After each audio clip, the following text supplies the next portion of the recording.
Welcome to the Cult of Domesticity podcast, a podcast about history, true crime, and whatever life brings us. I'm Courtney, and every week I am joined by another fascinating person. Let's see what we're going to talk about this week. So, welcome back, devotees. Heather and I are back. If you would like to introduce yourself. Okay, I'm Heather from Nature vs. Narcissism and Status Pending. Both are wonderful, and Status Pending has new episodes out right now. Yes, we actually had almost 1,000 downloads within like less than 48 hours, which was amazing. Yeah, oh yeah. I'm like, how? How do I do this on Nature vs. Narcissism? Witchcraft. Seriously, it's amazing. We'll get some candles and some murder birds, not real live murder birds. No live murder birds will be hurt. No, that's not okay. And then I don't know where to go from there. Okay. So, this is what I found out over Christmas that my godmother and her husband have met Chris Hansen from To Catch a Predator. Stop it. Dude, Jason should be in here right now. He watches it every day. So he had gone to the Cleveland Police Department. At one time, they both worked in sex crimes. He was the detective side, she's social work. So, yeah, they both got to learn how to, more importantly, from one of the best people, like how they caught predators and all of that, and get tips and... My God. Yeah. I am fangirling so hard. I can't wait to meet her. That is so cool, though. Mm-hmm. Chris Hansen's a beast. Yeah. Dude. Yeah. Oh, yeah. I don't even know how I'm going to focus now. That is so cool. I mean, on top of it, like, between the two of them, sometimes when I tell them, like, the case I'm working on, especially, like, the Anthony Sowell one, like, after we were done recording, they're like, oh, yeah, no, we knew the detectives, we knew the prosecutors. I seriously need to interview them about that. That's my next Patreon case. I've been, like, pushing it off every week because you're like, hey, I know somebody. Yeah, I don't know if she'll talk on record because she doesn't have to on record. Still works for county. Right. But he's retired. We were happy. He retired before the convention in Cleveland because it was nice. A little bit of a shambly mess on the city side.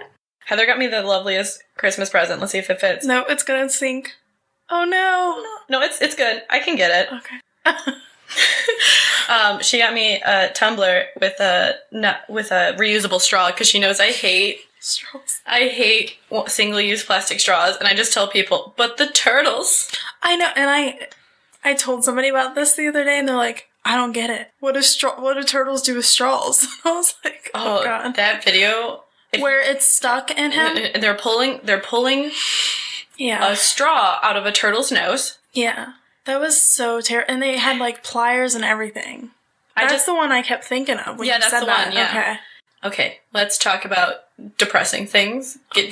If you are available, get a cocktail, get a drink. If you are available. Because if you're at work, don't do that. That's how you end up fired. Or do. I mean, you only live once. Yeah. Might as well tell a story. One time, I was listening to this murder podcast, and they told me to grab a drink, so I did. Turns out I was at work, and I got fired. Apparently... It's a great story. Apparently being a federal employee means I can't drink at work. Fucking stupid. I'm not a federal employee, by the way. I'm just gonna put that up there. Because I changed jobs so much, so who knows at this point. I mean, that's good, though. Serial killers can't keep up with you. That's true. I keep moving. My address keeps changing. I just have to make sure someone knows where I live. I still technically don't. I haven't been there yet. We've been here an hour trying to record. 6 years later. Yeah, and we keep getting distracted. Okay. So, the last time we did a collaboration, it was your case. Yes. Which was also Cincinnati. Yes. This one is the Bricca Family murders, and I don't know how much you looked into it. I only know what my coworker told me, and then I told you, you should look at this one, and you were like, yes. And it's so weird because the same day you did that, Jason sent me the same article, and I was like, guys, do I scream murder to you? Why are you doing this?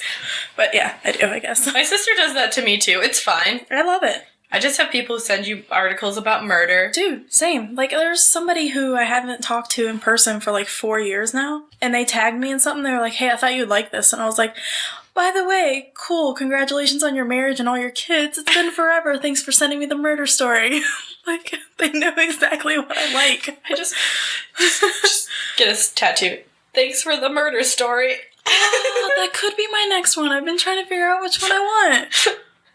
Thanks for the Instead of thanks for the memories, thanks for the murders. Thanks for the murderies.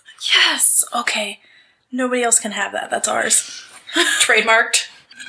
All right. So the Bricca Family murders.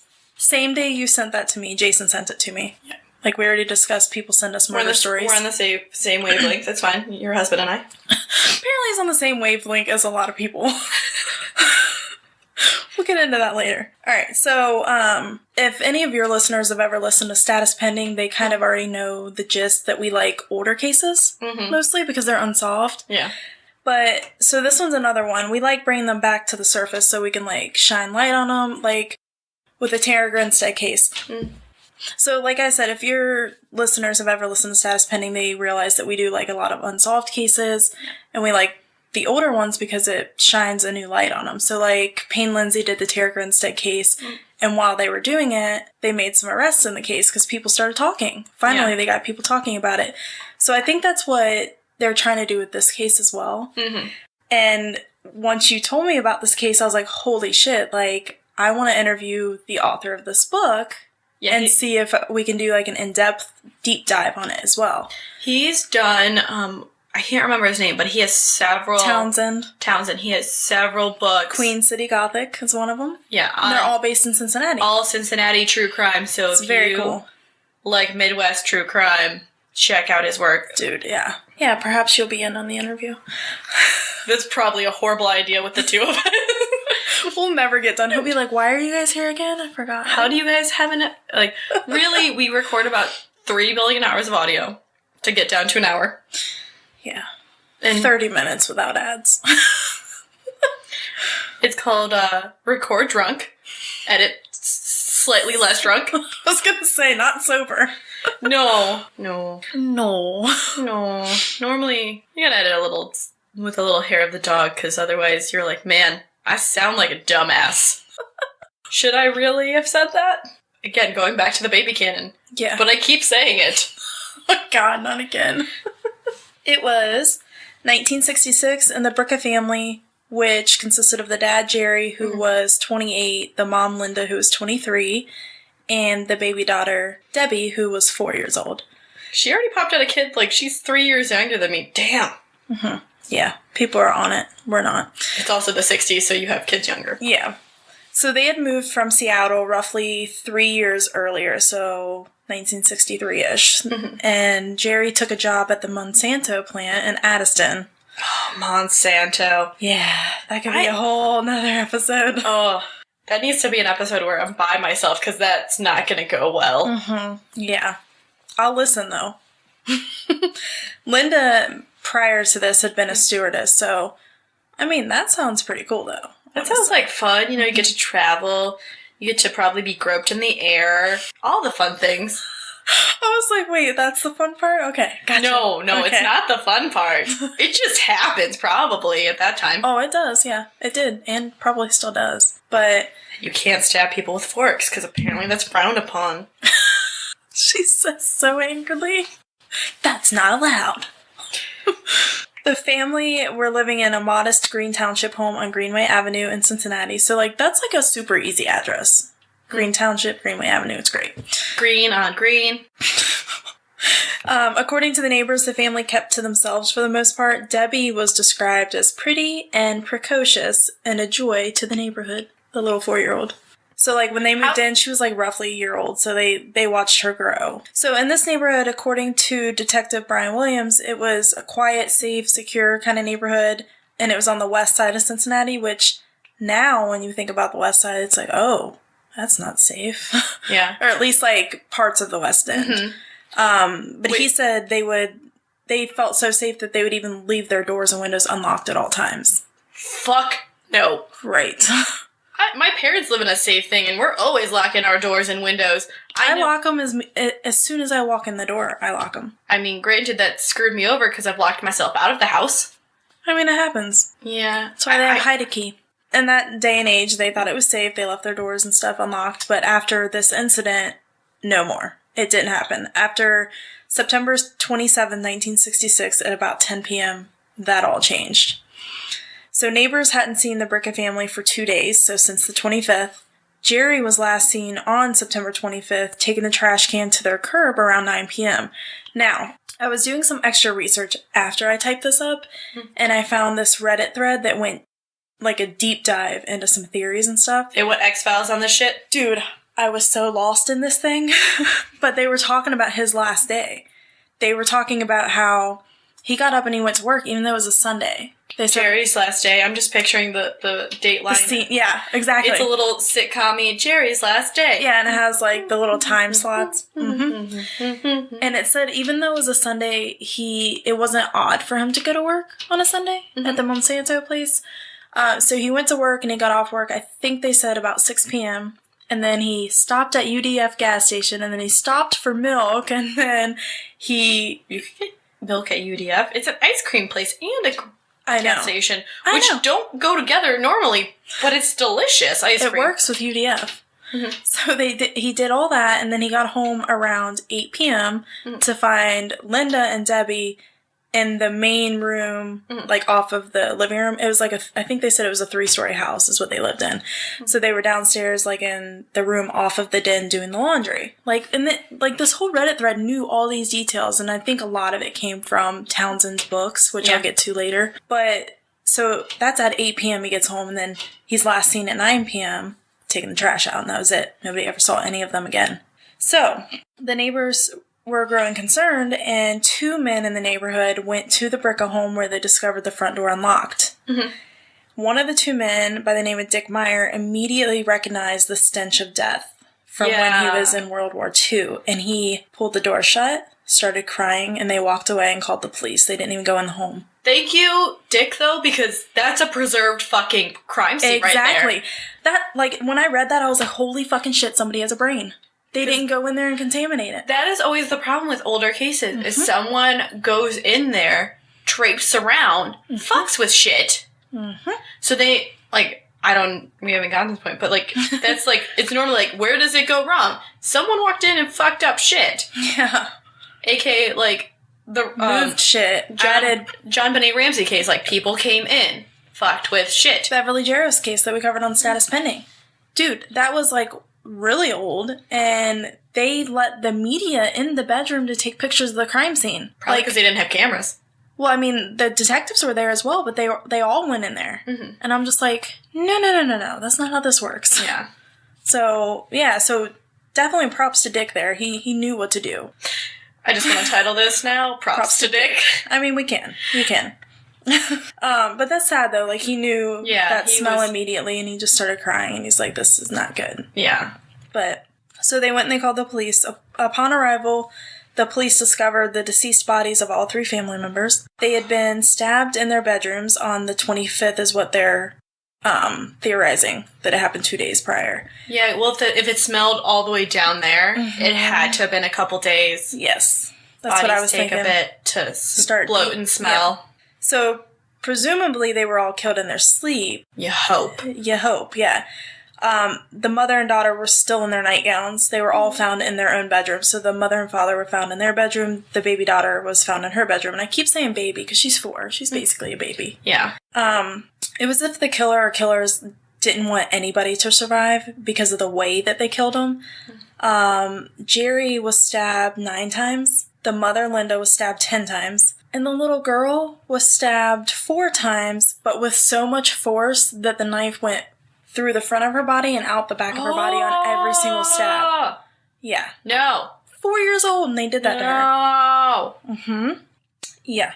And we'll get to a couple of the theories that people think later on, but, how do you do that to a child? How do you do that, yeah, to a 4-year-old, an innocent little 4-year-old, unless it's because you want to cover something up. Unless thought the 4-year-old saw shit. Exactly.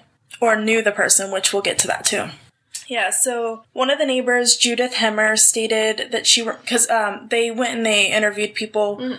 I want to say that, now, somebody correct me if I'm wrong, but I want to say that once they started looking into this again, they went back and talked to a couple people, and I think she was one of the people that they talked to, and she's in her 70s now.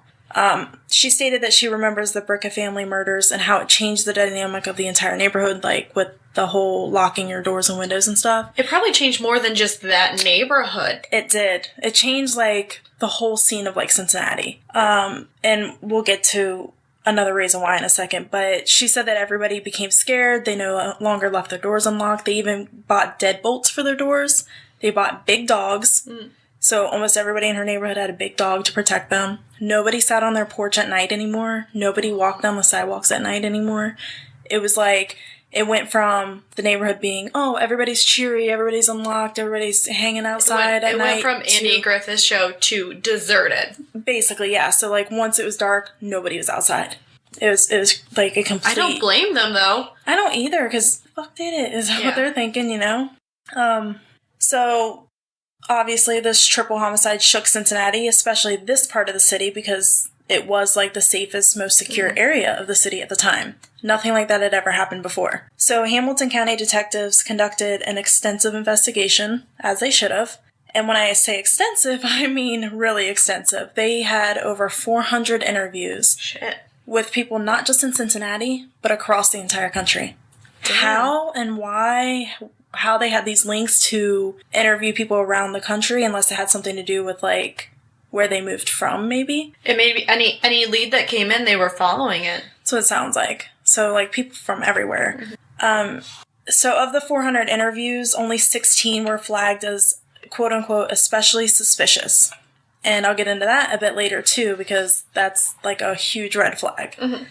The police were looking into several possibilities, including burglary, a crime of passion, and even a fallout from a rumored affair. It's getting spicy. Spicy. Even still, these leads and theories and interviews didn't help the police catch the killer or killers, because 52 years later... We don't know. Police still haven't arrested anybody. Do you think we're going to have, like, I'll Be Gone in the Dark moment? I hope so. Because, I mean, the book just came out. So, who knows? Spicy. Spicy, mysterious. At first I thought it was just, like, people talking when I started reading those little rumored affairs, but I started digging. No.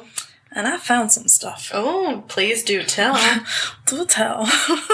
So, evidence. When detectives searched the crime scene, the Bricca home, they were unable to locate the knife that was used. Later on, once I did some more digging, later on, they found what type of knife it was because it was missing from the home. Ooh. So it's almost like the killer used one that was already in the house, and then they took it with them. Okay, so they planned on doing something, but they did not bring the murder weapon. Intriguing. Or they were there for a different reason and got spooked. Fingerprints, hair, and fluid samples were taken. Fluids? Mind you, this was in 1966. That was very, like, smart of them. Yes. So being in the 1960s, we didn't have the technology we do now, like with DNA analysis, but they were thinking ahead. They were like, you know, there's stuff here. We should probably keep it. Yeah. They also fingerprinted the entire place. Come to find out later, there were, I think, 4 sets of unidentified fingerprints. They still haven't identified them. Either 4 sets or 4 fingerprints. I can't remember. Sorry. But there's one of those. Detective Williams and Detective Douglas Todd, which I've talked about him before. I'll have to find the episode. But he's like a really big detective, I guess, in Cincinnati. They inherited the case and they weren't even born when these crimes happened. Yeah. So crazy, if you think about it. They explained that although the police took fingerprints and gathered evidence from the scene at the time of the murders, they didn't have the ability to perform the testing that they can today.